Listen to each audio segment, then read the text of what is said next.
Hi guys and welcome back to Macaru. So this video starts with a quick story time.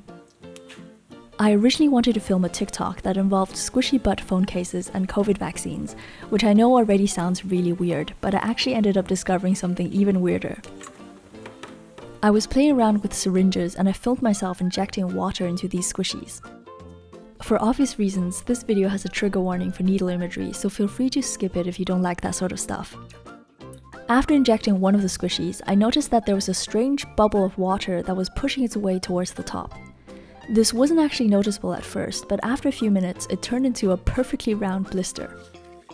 I squeezed it a few times and accidentally popped it open.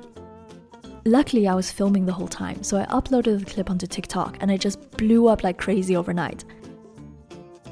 I got so many comments from people asking what on earth this was and how to make it, so this video is going to be a detailed look into squishy popping and how you can easily create it yourself. By the way, comments are turned off here because I got a reminder from YouTube about COPPA, so I'll be marking all of my squishy themed videos as kids content in future. If you have any questions or comments about this DIY, then feel free to leave them under my last video or on my TikTok account. So first of all, I ordered these hilarious phone cases from AliExpress. These are really cheap, about $3 or $4 each, and there's so many listings that you can easily find them yourself by searching squishy butt phone case. These are very similar to the peach phone case that I showed in a previous video. I'm also curious to see if squishy popping works with any type of material, so I'm going to try it out on all the squishies I can find, including some homemade ones. The basic method is very simple and you just need a needle and syringe. You can get these quite easily at pharmacies or over Amazon, which I've linked below. Start by filling the whole thing up with water. It's much easier to drop the liquid using the open syringe and then attaching the needle part afterwards.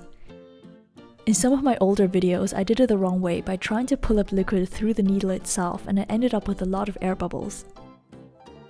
Now insert the tip just under the surface and inject 5 to 10 milliliters of water inside.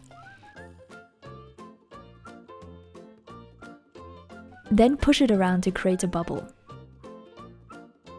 I find that this method is quite foolproof and it works almost every single time, even if you don't inject it perfectly. In this example, the needle went a bit too far inside, so the water bubble isn't visible at first. If this happens, just press on it a bit and wait a few minutes, which helps the bubble rise to the top. Now you've got a perfect pimple for popping, and I decided to wear gloves to make it look more authentic. For the next phone case, I injected the water a bit too high up, but the bubble looks a bit like a tail, which I think is kind of cute. I originally thought that this method would destroy the squishy, but to my surprise it actually works over and over again. The only exception is if you make a water bubble that's so big it's going to rip open the whole thing when you pop it. My second attempt here turned out perfectly, and you can see that if you get the right angle, then you can actually watch the bubble being formed.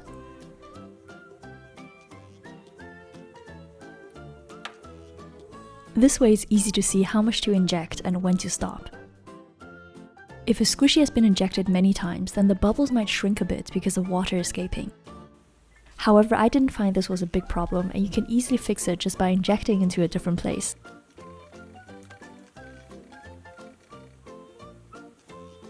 I managed another good injection for the seal here.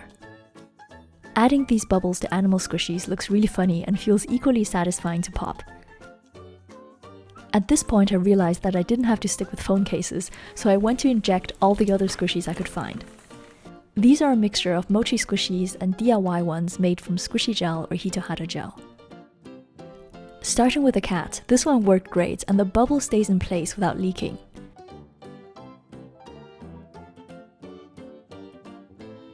The same applied for all the other mochi squishies.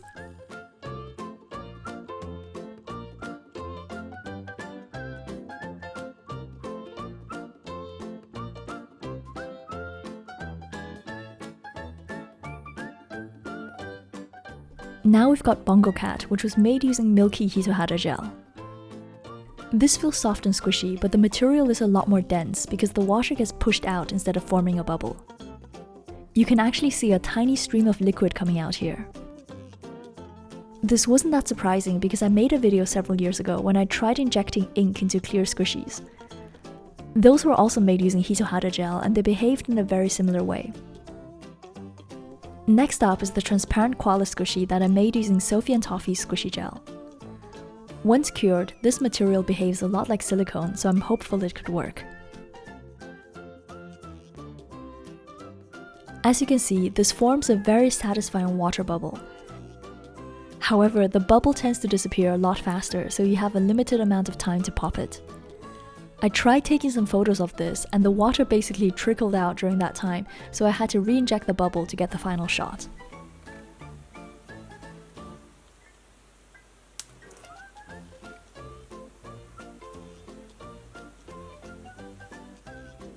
So in conclusion, squishy popping works best with mochi squishies.